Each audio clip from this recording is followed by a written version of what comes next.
Behavioral Neuroscience, Chapter 6, Segment 2. Complicated lives require complicated brains. Most species of animals spend a lot of time and energy finding food. Researchers have found a correlation between different species' strategies to obtain food and brain size. Animals with food that is harder to obtain have larger brains than animals whose food is easier to obtain. Finding different ways of obtaining food is related to the size of the forebrain in birds.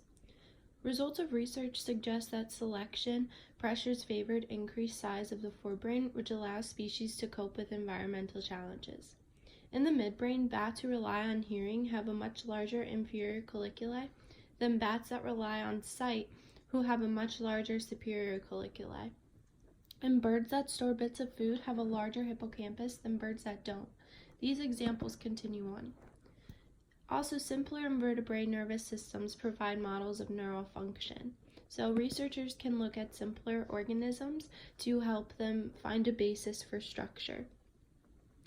All vertebrate brains share the same basic structures.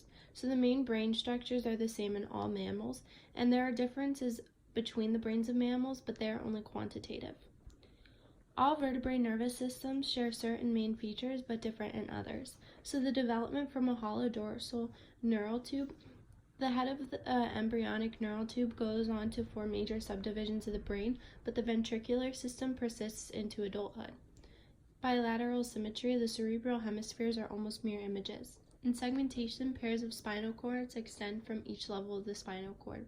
In hierarchical control, the cerebral hemispheres control or modulate the activity of the spinal cord. Separate systems, the CNS is clearly separate from the PNS. And in localization and function, certain functions are controlled by certain locations in the CNS. And finally, the evolution of vertebrate brains reflects changes in behavior. So present-day animals and fossils can reveal evolution of the brain.